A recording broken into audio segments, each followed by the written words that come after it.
So ever since our son Logan was born, my wife and I have been wanting to do this. Take a trip around the world and to do it as a family. The only problem is it's never really the right time for a trip like this. You know, it's too expensive, or it's too dangerous out there, or your career is rolling, or the kids are in school, or you'll do it later. Well, when Logan finished the first half of his junior year of high school, and our daughter Jackson was a freshman, we realized this is it. If we don't take these kids and take this trip right now, it's never going to happen. So we did it. That was day one. We rented our house. We took out a home equity loan. We quit our jobs. We pulled our kids out of school. We bought some plane tickets, and we hit the road for 6 months. Now, by itself, this is not particularly an idea worth sharing. People travel around the world all the time. But the way we did it, I think, adds an interesting twist to the idea of world travel, and it also made it much more affordable and more meaningful than I ever expected, and this is what we did. We volunteered our way around the world. This was not a big city, restaurant, hotel, sightseeing kind of trip. We worked with nonprofits and local people on a variety of interesting projects. And the way we find these organizations was a really sophisticated technique that you might want to write down. We typed the word volunteer into our search bar, and then we typed the name of the country we wanted to visit.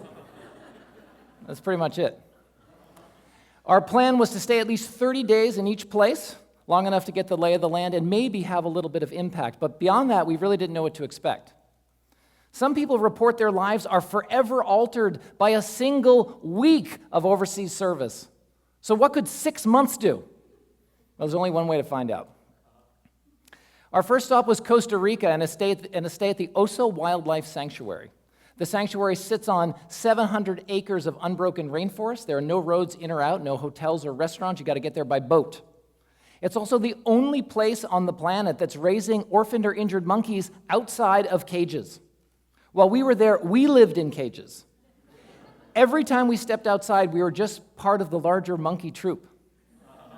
So we helped to feed the animals and we assisted on tours. And if we ever wondered if our kids were falling behind because they were missing so much school, we only needed to look to the anteater cage or find some monkeys and realize that science class was in session 24 hours a day. From Costa Rica, we headed to New Zealand, where we were woofers. Now, WOOF stands for Willing Workers on Organic Farms, and it's an international movement that allows people like us to get free room and board in exchange for 3 to 5 hours of work each day on a farm. So one day you might chop wood, the next day you might help build a chicken coop. And if there are any parents out there who have children that they would not describe as willing workers, anybody? Everybody? Woofing was a great lesson not only in manual labor, but also in just simply pulling your weight. And nothing made me happier on this trip than just watching my children work willingly. It was a beautiful thing. From New Zealand, we headed to Thailand, where we tried our hand at English teaching.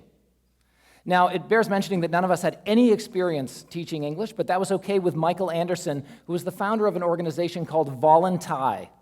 Voluntai's mission is to bring native English speakers to rural parts of Thailand that don't get a lot of visitors. Our particular village, there were no real tourist attractions around the area, so there were no tourists.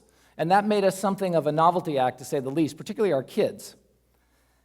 At age 14 and 16, they taught their own English classes, grades K through 12, 3 classes a day, 5 days a week. And at the end of class, they oftentimes posed for pictures and signed actual autographs for their adoring students. And this, I can tell you, is really powerful stuff for teenagers. After Thailand, we headed to India for a stay at the Good Shepherd Agricultural Mission. The farm, as it's known, is an orphanage, and it's home to 100 of the most beautiful orphan kids on the earth. It's run by a young Tasmanian guy named Clifton Shipway, and as soon as we got there, I asked Clifton, what should we be doing while we're at the farm? And his answer was very simple. He said, just love the kids. So that's what we set out to do. Now, there are 25 million orphans in India, and if you think of them all at once, it's totally overwhelming. But when you think of them one at a time, it's not only manageable, it was incredibly inspiring and hopeful. We actually got much more love from these kids than we ever could possibly give away to them. Our last stop was up in the Himalayas, right on the Tibetan border, at a place called Ladakh, for a stay at the Siddhartha School. The Siddhartha School was founded by a Buddhist monk named Ken Rinpoche Lobsang Setan, and his goal was to help preserve the threatened Tibetan culture while also providing a top-notch education to the children of this very, very remote village. He also happens to be a close associate of the Dalai Lama, so the fact that we got to meet His Holiness while we were visiting was an unbelievable capper to our trip. Now, this wasn't all wonderful. There was homesickness, there were internet withdrawals, there was just a whole host of problems along the way. I have monkey bites all over me that I can show you out in the lobby. But we did come off the road with a few things that I'd like to leave you with. And the first is this: the greatest obstacle to taking a trip like this is not the money or the time, it is your decision to go. Not your dream of going or your desire to one day go, but your ironclad, set-in-stone decision to get out the door. Once you commit to an idea like this, the rest is just details. Now, it does cost money to do this, but we saw it as an investment in our family. And I will say that it costs less for us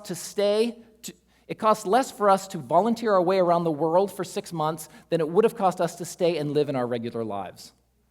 And the last is this: if you ever decide to do this, and I really hope some of you do, I can make you one promise. You will not change the world. But the world will definitely change you. Thank you.